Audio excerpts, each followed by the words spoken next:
All my dear students, welcome to BSc Second Computer Science.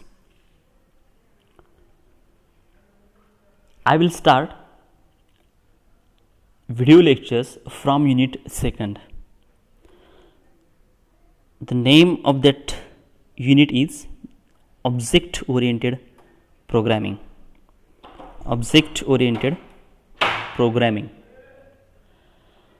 The reason is why I am start be second unit and I skip unit first.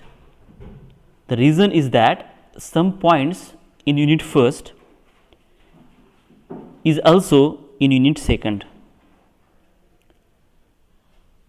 and it is in brief. So it is better to explain that in unit second, because in unit first they are in short, so it is difficult to elaborate. So I start from unit second, so it automatically covers some points of unit first rather than make efforts twice. Okay, then here the unit second, object oriented programming, I will start. The first thing, okay, here in object oriented programming we know the programming, okay, because we last year we studied C programming language, okay. So the most important concept here is, okay, the object. Okay. What is object? Okay, object is nothing but it is the atom or a real world entity, a person, a watch, a book, okay, a mobile, okay, we call them as a object. Okay, so here we are discussing one programming language. Okay, we are trying to understand one of the programming language that is object oriented. Okay, that is object oriented. So what is means object oriented? Means the programming language which moves around object, which thinks in terms of object and provide a great features to handle, use, secure the object.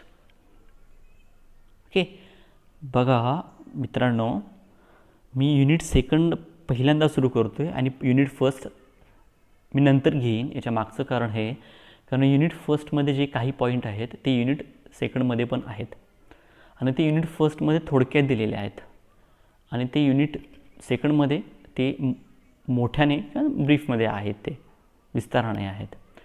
तर ते थोडक्यात सांगायला point गेले तर ते पटकन समजत नाहीत आणि गोंधळ होतो. तर त्यापेक्षा म्हणून मी युनिट सेकंड सुरू करतो आहे की त्याच्यामध्ये ते पॉईंट्स पण सहजगत्या कवर होतील आणि तिथं ते विथ एक्झाम्पल तुम्हाला मला एक्सप्लेन करता येईल. ओके, मग फर्स्ट युनिटला पण मला त्यासाठी मेहनत घ्यावी लागेल आणि सेकंड युनिटला पण परत घ्यावी लागणार आहे. म्हणून मी पहिल्यांदा सेकंड घेतो आहे की जेणेकरून ते एका वेळेलाच समजेल तुम्हाला.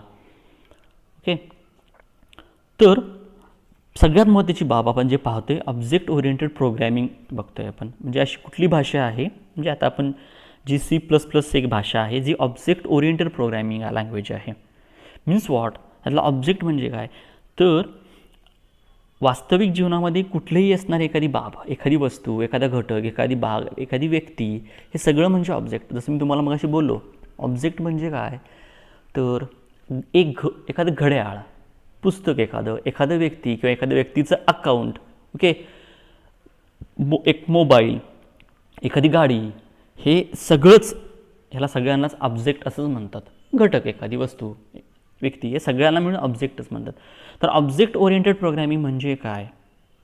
ओके, ऑब्जेक्ट ओरिएंटेड प्रोग्रॅमिंगमध्ये that object oriented programming languages, because there are several object oriented programming languages like Java, even PHP, C#, ह्या सगळ्या ऑब्जेक्ट ओरिएंटेड प्रोग्रॅमिंग लँग्वेजेस आहेत. ओके, मग ह्यांचं जे काय काम आहे, ओके, किंवा ह्यांचं जे काय आचरण आहे ते सगळं, okay, so that all object oriented programming languages, okay, moves around the object, त्या या घटकांच्या भोवतीच फिरतात किंवा ते त्याचाच विचार करतात किंवा त्या घटकांना, ओके, कसं आपल्याला हाताळता येईल सहजगत्या, ओके, ह्याचाच ते विचार करतात. त्याला सुरक्षित कसं ठेवता येईल या सगळ्यांचा विचार करून ही भाषा बनवण्यात आलेली आहे. ही भाषा बनवण्यात आलेली आहे. ओके, एक एक्झाम्पल तुम्हाला सांगायचं म्हटलं तर हे नक्की काय, आपल्या दैनंदिन जीवनामध्ये कसं आहे बघा, एक आपला मोबाईल समजा आपण, जो आपल्या सगळेजण आपण वापर करतो, तुमचा mobile, that is your private mobile, तुमचा own mobile, your own mobile. Okay, that is private to you. Okay, बघा तुमच्याकडे एक मोबाईल आहे, तुमचा मोबाईल आहे, तो तुमचा स्वतः वैयक्तिक मोबाईल आहे. So all authority to you, okay, to what to do with that mobile. तुमचा मोबाईल म्हटल्यानंतर त्या मोबाईलची काय करावं ही सगळं तुम्ही ठरवताय. त्याच्यामध्ये काय कुठले नंबर्स ठेवावेत, कोणते ॲडिओज, व्हिडिओज, फोटोज काय ठेवावे हे तुम्ही ठरवताय. ओके, हा मोबाईलचा इश्यू सांगतोय मी तुम्हाला, हा एक घटक असं कन्सिडर सांगतोय मी दररोजच्या जीवनामधला, आपण त्याच्यासोबत कसं वागतो. आणि ही ऑब्जेक्ट ओरिएंटेड प्रोग्रामिंग त्या प्रकारे, ओके, प्रत्येक घटकाशी कसं त्या प्रकारे वागता येईल अशी त्याच्यामध्ये लक्षणं आहेत. ओके, आणि ही खूप चांगली आहे.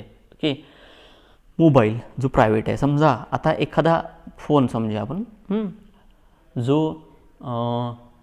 एखाद्या कॉलेजमध्ये आहे किंवा बँकेमध्ये आहे, ओके, एखाद्या संस्थेमध्ये आहे, तर तो जो संस्थेमध्ये किंवा बँकेत असणारा फोन आहे, कॉलेजमध्ये असणारा जो फोन आहे, तो फोन कोण वापरू शकतो, तर त्या संस्थेमध्ये बँकेमध्ये असणारे कोणीही, समजा शाळेमध्ये आहे, कॉलेजमध्ये आहे, तर त्याच्यामधले क्लार्क असतील, प्रिन्सिपल असतील, प्यून असतील किंवा टीचर्स असतील, हे वापरू शकतात. म्हणजे प्रायव्हेट म्हणून फक्त तुम्ही वापरू शकताय. एखाद्या शाळेतला फोन तिथली लोक वापरू शकतात. आणि समजा एखादा टेलिफोनचा बूथ आहे, तर तिथला फोन तर तो कोणीही वापरू शकतो, तिथे काही मर्यादा नाही आहे, कुणीही. ओके, तुम्ही वापरू शकताय, शाळेतली लोक वापरू शकतात किंवा तिसरा तिराईक पण वापरू शकतो. ओके, म्हणजे एकच जो का फोन बघतो हा कशाप्रकारे दररोजच्या जीवनामध्ये आपल्याला कशाप्रकारे त्याच्यासोबत वर्किंग होतं पहा. ओके, मग हा जो घटक आहे हा दैनंदिन जीवनामध्ये अशा प्रकारे ह्याच्यासोबत आपलं वागणं होतं. तर अशाच प्रकारची पण आपल्याला प्रोग्रामिंग देण्यात आलेली आहे. ओके, अशाच म्हणजे तुमचा आहे तर तो किती सिक्युअर असायला हवा. ओके, त्याला रिस्ट्रिक्शन काय असणार आहेत.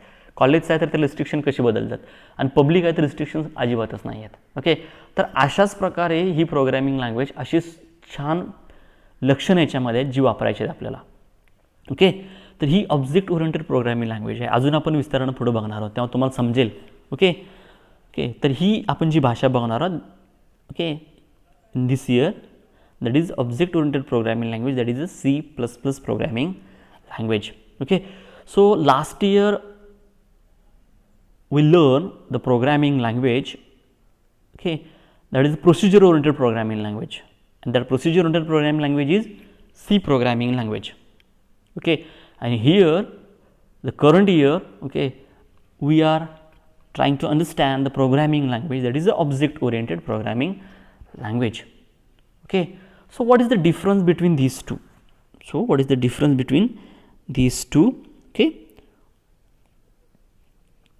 what is the difference between these two? Okay, programming, that is a POP stand for procedure oriented programming language, and OOP, okay, in your notes, okay, you can also see, okay, object oriented programming language, that is the first point in second unit.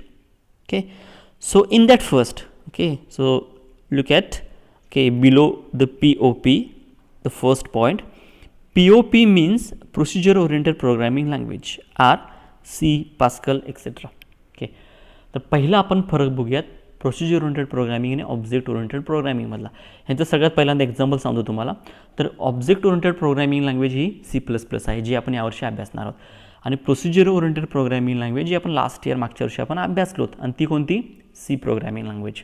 तर procedure oriented programming अजूनसुद्धा बऱ्याच आहेत, pascal म्हणून आहे. Okay, अशा बऱ्याचशा त्याच्या अगोदरच्या लँग्वेज या सगळ्या प्रोसिजर ओरिएंटेड आहेत. So what is the procedure oriented means? Okay, procedure oriented means, okay, it is work like a sequence of things.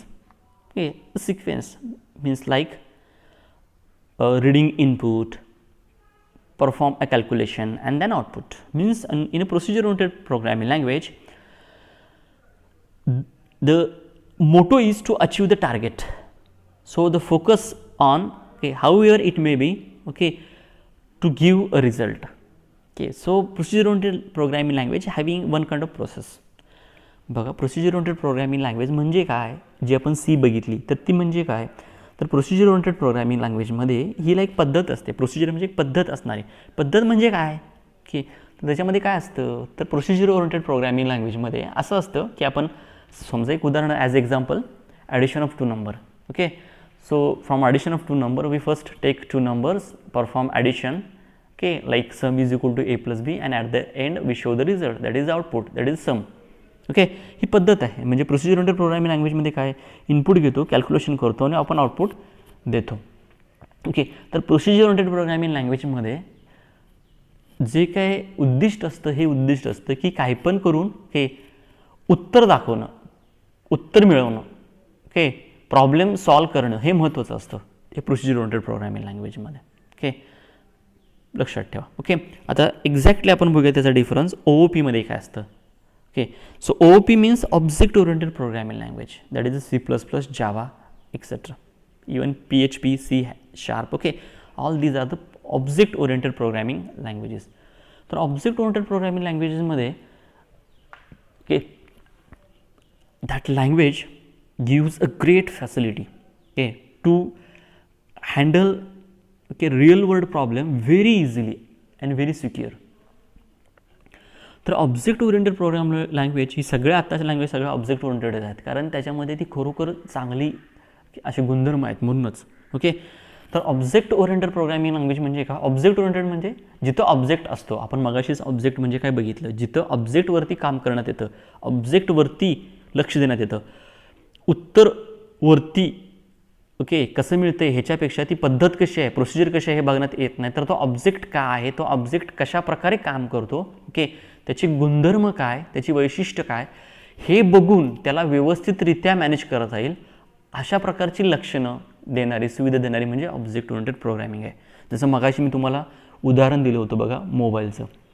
तुमचा मोबाईल, कॉलेजमधला मोबाईल आणि टेलिफोन बूथमधला मोबाईल एकच घटक, पण तो काम कशा प्रकारे करतो बघा, वर्तणूक कशी होते बघा. तर सेम तशा प्रकारे आपल्याला ते करायचं आहे. तशा प्रकारे आपल्याला एखादं पुस्तक ओके, तर ते पुस्तक कशा प्रकारे स्टुडंटसाठी असेल, टीचरसाठी असेल किंवा अदरसाठी असेल, कशा प्रकारे काम करतं, ओके, कशा प्रकारे त्याचा उपयोग होतो.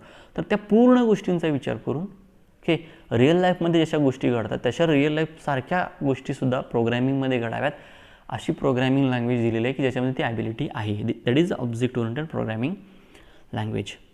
नेक्स्ट पॉईंट बघा आता. Okay, the next point okay डिफरन्समधला. Okay, in POP program divided into smart parts called function.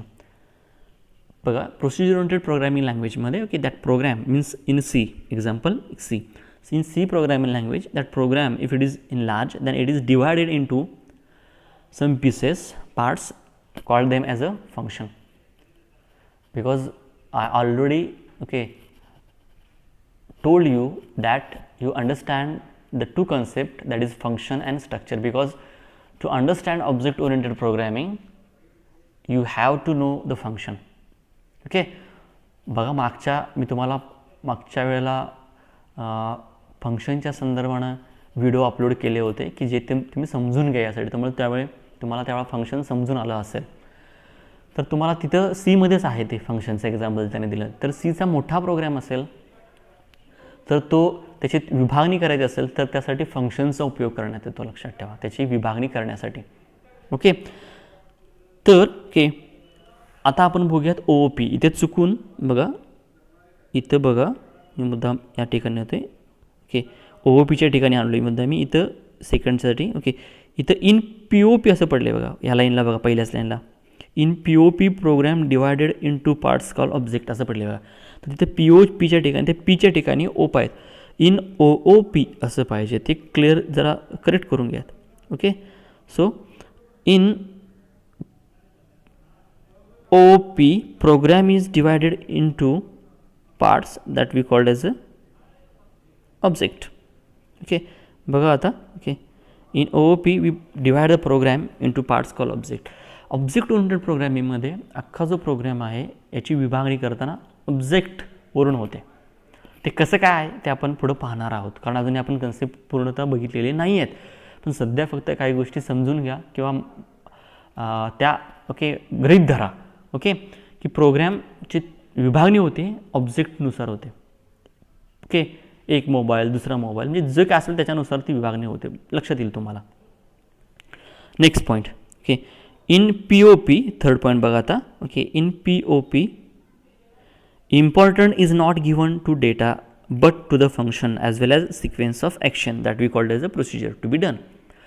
So in procedure oriented programming language like C, the importance, okay, is given to functions or a sequence of action we called as a procedure but not to the data. That is big, okay, big thing. okay, बघा in procedure oriented programming language म्हणजे C programming लँग्वेजमध्ये महत्त्व जे देण्यात आलेलं आहे ते महत्त्व कुणाला देण्यात आलेलं आहे तर फंक्शन म्हणजे प्रोग्रामची विभागणी करताना जे फंक्शन असतील किंवा तुम्ही प्रोग्राम कसा सोडवताय पद्धत, या पद्धतीला महत्त्व दिले. तर त्या प्रोग्रामसाठी जो डेटा आहे त्या डेटाला महत्त्व देण्यात आलेलं नाही आहे. आता डेटा म्हणजे काय, उदाहरणार्थ ॲडिशन ऑफ 2 नंबरचा प्रोग्राम असा आहे समजा, तर तिथं आपण काय करतो, 2 व्हेरिएबल घेतो समजा ए बी आणि सम हे तिसरे व्हेरिएबल ज्याच्यामध्ये आपण ए आणि बीची सम देतो, म्हणजे sum is equal to A plus B. हवं असेल तर हा प्रोग्राम तुमच्या पहिल्या सीच्या पहिल्या युनिट्समध्येच हा दुसऱ्या युनिटमध्ये हा प्रोग्राम आहे तो समजून घ्या बघा वाटल्यास. जिथं आपण 2 व्हेरिएबल घेतो आहे, जी 2 व्हेरिएबल यासाठी की आपल्याला 2 व्हॅल्यू द्यायचे आहेत त्यासाठी ए आणि बी व्हेरिएबल घेतलं आणि दोघांची बेरीज आपण सम या व्हेरिएबलला असाइन करतो आहे, नंतर प्रिंट करतो आहे सम. प्रोग्राम रन झाल्यानंतर आपण काय करतो आहे, एंटर टू व्हॅल्यूज असं म्हटल्यानंतर आपण 2 व्हॅल्यूज ए आणि बीच्या देतो आहे ज्यांची बेरीज होणार आहे. तरी हा जो व्हॅल्यू देतो आहे आपण दॅट इज डेटा, तो डेटा. तर सी प्रोग्रामिंगमध्ये हा जो डेटा आहे हा सिक्युअर ठेवण्यावरती लक्ष देण्यात आलेलं नाही आहे. ओके, कारण का तर आत्ताचं जर पाहिलं या जगात आताच्या तर हॅकर्स वगैरे जे आहेत ओके ते डेटा चोरतात किंवा बँकेमधलं समजा तुमचं बँकेचं अकाउंट आहे, बँकेच्या अकाउंटमध्ये तुमचे पैसे की तुमचे किती खात्यावर पैसे आहेत तो हा डेटा आहे. तुमचं अकाउंट नंबर, तुमचं नाव, तुमचा पत्ता, तुमचं व्याज कर्ज असेल किंवा तुम्ही पैसे असतील तुमचे बँकेतले, हे जे काय सगळं काही आहे ओके हे काय दर्शवतं की डेटा दर्शवतो, हे डेटा दर्शवतो लक्षात ठेवा. हा डेटा जर लॉस झाला, हा डेटा सिक्युअर नसेल, कधी कधी फ्रॉड करतात बघा किंवा कोणतरी पैसे काढून अकाउंटवरचे काढण्यात येतात तुम्ही माहिती दिल्यानंतर वगैरे, चुकून माहिती देता आपण काढू. तर हा डेटा खूप महत्त्वाचा आहे, प्रोग्रॅमपेक्षा डेटा महत्त्वाचा लक्षात ठेवा. कारण प्रोग्रॅममध्ये एरर आला तर एक वेळ एखादा प्रोग्रॅमर तो काढू शकतो, पण डेटा लॉस झाला तर तो परफेक्ट डेटा मिळवणं खूप अवघड आहे. आणि बँकेमध्ये अशी किती अकाउंट्स असतात, असे किती जणांचा तुम्ही डेटा लॉस झाला तर मिळवणार आहात ओके, आणि तो परफेक्ट मिळवणार आहात, हे खूप अवघड आहे. त्यामुळे डेटा सिक्युअर होणं खूप गरजेचं आहे okay. That is not possible in procedure oriented programming language because there future okay are not capable for that. Procedure oriented programming लँग्वेजमध्ये जे काही फ्युचर्स आहेत ते तेवढ्या कुवतीचे नाही आहेत. बट इन ऑब्जेक्ट ओरिएंटेड, बघा त्याच्या पुढचाच, in object oriented the importance is given to the data but not to the function or procedure. But हेच ऑब्जेक्ट ओरिएंटेड प्रोग्रामिंगमध्ये अशी काही बऱ्याचशा गोष्टी आपण बघणार आहोत, त्या समजून घेणार आहोत. तर त्या गोष्टी तुमचा जो डेटा आहे त्याला खूप सुरक्षित ठेवतात, जसा हवा आहे तसाच वापरायला देतात, कुणाला पण तो देत नाहीत ओके. खूप सांभाळून प्रोग्रामिंग करता येते इथं, खूप छान प्रकारे प्रोग्रामिंग करता येते okay. Next point, POP is a top down approach. Next point बघा, POP म्हणजे काय, procedure oriented programming. That is C programming हा टॉप डाऊन अप्रोच आहे ओके. टॉप डाऊन म्हणजे वरून खालती कंट्रोल येतो. एक्झाम्पल बघायचं गेलं तर इथं बघा तुमच्या नोट्समध्ये पण किंवा तुम्ही फंक्शन बघितला ह्याच्या अगोदर त्याच्यामध्ये पण तुम्हाला समजून येतं बघा, कॉलिंग स्टेटमेंट कॉल करते. हा प्रोग्राम बघा वाटल्यास ओके, हा प्रोग्राम तुम्ही बघा तुमच्या नोट्समध्ये पण असेलच हा ओके. इथं सी प्रोग्राम युजिंग फंक्शन आहे बघा, हॅश इन्क्लूड stdio.h, हे कशासाठी तर प्रिंटएफ आणि स्कॅनएफसाठी. नंतर void gate data, gate data हे फंक्शनचं नाव आहे, वॉइड ही रिटर्न टाईप आहे. वॉइड का तर फंक्शन कुठलीही व्हॅल्यू रिटर्न करत नाही म्हणून गेट वॉइड आहे. हा प्रोग्राम मी परत एक्सप्लेन नंतर करणार आहे, मी आता फक्त ओके टॉप डाऊन अप्रोच यासाठी फक्त सांगतो आहे. नंतर वॉइड शो डेटा आहे ओके, हे फंक्शनचं नाव आहे. त्याच्यानंतर रोल नंबर, एज, फीज ही व्हेरिएबलची नावं आहेत जी मेनच्या वरती ग्लोबल व्हेरिएबल आहेत. त्याच्यानंतर मेन आहे ओके. मेनमध्ये आत गेल्यानंतर गेट डेटा ही कॉलिंग स्टेटमेंट आहे, त्यामुळे कंट्रोल कुठं येतो ओके, गेट डेटावरून कुठं येतो, मेनचं ब्रॅकेट ओपनिंग आणि क्लोजिंग ब्रॅकेट संपल्यानंतर व्हॉइड गेट डेटा आहे तिथे कंट्रोल येतो. म्हणजे मेनमधून कंट्रोल कुठे येतो, खाली येतो ओके, व्हॉइड गेट डेटा. आणि गेट डेटाच्या ओपनिंग आणि क्लोजिंगमध्ये printf, enter roll number, age, नंतर स्कॅनएफ हे सगळं एक्झिक्यूट होतं आणि परत कंट्रोल कुठं जातो, मेनमध्ये शो डेटावर जातो. शो डेटामधून परत कंट्रोल ओके, परत खाली व्हॉइड शो डेटा आहे तिथं येतो. ते एक्झिक्यूट करतो, परत कंट्रोल वरती जातो, म्हणजे वरून खाली किंवा वरून खाली. ओके, वरून खाली येत जातो कंट्रोल. ओके, म्हणूनच इथे म्हटलं आहे बघा, POP is top down approach. Control वरून टॉपपासून बॉटमला येतो. ओके, टॉपपासून डाऊनला येतो म्हणून top down approach. Exactly opposite to that is the bottom up approach. तर ऑब्जेक्ट ओरिएंटेड प्रोग्रामिंगमध्ये काय असतं, मेन हे खाली असतं. इथं एक प्रोग्राम आहे एक इथं, तो काय आता जास्त सांगत बसणार नाही, वाटल्यास फक्त पाहतो ह्या प्रोग्रामचं. ओके, हा जो प्रोग्राम आहे या प्रोग्रामचं मेन कुठं दिसते बघा तुम्हाला. ओके, पहिल्यांदा तुम्हाला # iostream.h आहे, एक्सप्लेन नंतर मी करेन. तर याचं सगळं जर नजर टाकलं तर मेन तुम्हाला खाली दिसतं बघा. आणि ते त्या प्रोग्राममध्ये जर बघितलं, ओके, तर गेट डेटा आणि शो डेटा हे त्या मेनच्या वरती आहेत. ओके, तर हे खालून मेनमधून कंट्रोल वरती जातो आणि परत खाली येतो, परत वरती जातो, परत खाली. त्यामुळे खालून तो वरती जातो म्हणून ह्याला बॉटम अप अप्रोच असं म्हणण्यात येतं. Okay, because that it is called as bottom up approach. Next point. Okay, POP don't have any access specifier. हे एक खूप महत्त्वाचं सिक्युरिटी फीचर आहे. Procedure oriented programming language means like in सीमध्ये they don't have any access specifier. Procedure oriented प्रोग्रामिंगमध्ये असं कुठलाही एखादं लक्षण नाही आहे की जी तुम्ही माहिती देत आहे, जसं तुम्हाला मगाशी बोललो, डेटा जो देत आहे, इनपुट करताय ते कुणी मिळवावं. ओके, ते कुणी मिळवावं त्याच्यावरती त्याच्यावरती काही अंकुश नाही आहे. ओके, म्हणजे डेटा तुमचा कुणीही ॲक्सेस करू शकतो, डेटा सिक्युअर राहत नाही, लक्षात ठेवा त्याच्यामध्ये. पण हेच exact opposite, object oriented programming has access specifier, that is private, public and protected. हेच जर तुम्ही बघितलं तर ऑब्जेक्ट ओरिएंटेड प्रोग्रामिंगमध्ये तिथे ॲक्सेस स्पेसिफायर आहेत, that is private, public and protected. Okay, म्हणजे जो डेटा आहे तो कशा प्रकारे कोणाला मिळेल हे ते ठरवता येतं. जसं मी मगाशी म्हटलं की मोबाईल प्रायव्हेट, तुमचा मोबाईल तुम्हीच वापरू शकताय. ओके, कॉलेजमधला मोबाईल कॉलेजमधली लोकच वापरू शकतात, त्याला थोड्याशा त्याच्या मर्यादा वाढल्या. ओके, आणि पब्लिक म्हटल्यानंतर तो कुणी वापरू शकतो, सगळ्या मर्यादेत इथे कुठलीच नाही आहे. तर हे ज्या काय मर्यादा आहे तो कोण वापरू शकतो, त्याच्यावर लिमिटेशन्स आणायचे असतील आपल्याला. तर म्हणजे जो डेटा आहे त्याच्यावर लिमिटेशन्स जर तुम्हाला आणायचे असतील, ओके, उदाहरणार्थ कॉलेजमध्ये बुक आहे तर ते कोण वापरू शकतं, कॉलेजमधली मुलं वापरू शकतात, टीचर्स वापरू शकतात, पण बाहेरचा कोण वापरू शकत नाही, जो कॉलेजमध्ये ज्याचं ॲडमिशन नाही तो वापरू शकत नाही. पण हेच लायब्ररी असेल गावातील ग्रंथालय, तिथं कोणीही वापरू शकतं. म्हणजे तेच पण कशाप्रकारे त्याने इथे हे दिलेलं आहे बघा, रिस्ट्रिक्शन्स कमी जास्त केले आहेत. तशा प्रकारचे रिस्ट्रिक्शन्स आहेत, त्याला ॲक्सेस स्पेसिफायर असं म्हणतात. Private, public and protected. Private म्हणजे तुमचं तुम्हीच वापरू शकताय, पब्लिक म्हणजे जग कोणी वापरू शकतं, प्रोटेक्टेड म्हणजे काही विशिष्ट लोक वापरू शकतात, जसं कॉलेजमध्ये काय असेल तर तेवढे कॉलेजमधली लोक. ओके, हे ऑब्जेक्ट ओरिएंटेड प्रोग्रामिंगमध्ये शक्य आहे. ओके, पण प्रोसिजर ओरिएंटेड प्रोग्रामिंगमध्ये सगळं पब्लिकच असतं, कुणीही वापरू शकतं कुठलाही गोष्ट. तिथं प्रायव्हेट आणि प्रोटेक्टेड नावाचा प्रकार नसतो, सगळं पब्लिक असतं. लास्ट पॉईंट बघा, in object oriented programming overloading is not possible and exactly reverse. In object oriented programming overloading is possible, operator loading is possible, function overloading is possible. Means what? Overloading means what? A function name, okay, there are more than one function but having a same name. बघा, आपण फंक्शनचा concept बघितला आहे, मागं तुम्ही video बघितला आहेच. Okay, आता सुद्धा आपण एक प्रोग्राम बघितला होता बघा, त्याच्यामध्ये गेट डेटा, शो डेटा हे फंक्शन आहेत.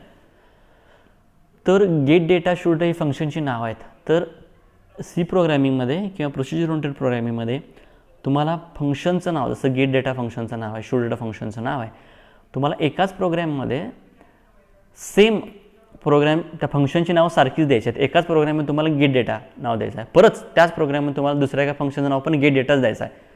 ओके, तर ते शक्य आहे का? तर ते शक्य नाही आहे. तुम्हाला फंक्शनची नावं ही बदलावीच लागतात. ओके, तुम्हाला जर डेटा जर गेट करायचा आहे, ओके, दोन ठिकाणी वेगवेगळ्या ठिकाणी, तर तुम्हाला वेगवेगळी नावं द्यावं लागतात एकाच प्रोग्राममध्ये. But in object oriented programming म्हणजे CPP मध्ये, okay, that is possible. It gives the permission that user can give more than one same name to the okay function in a same programme.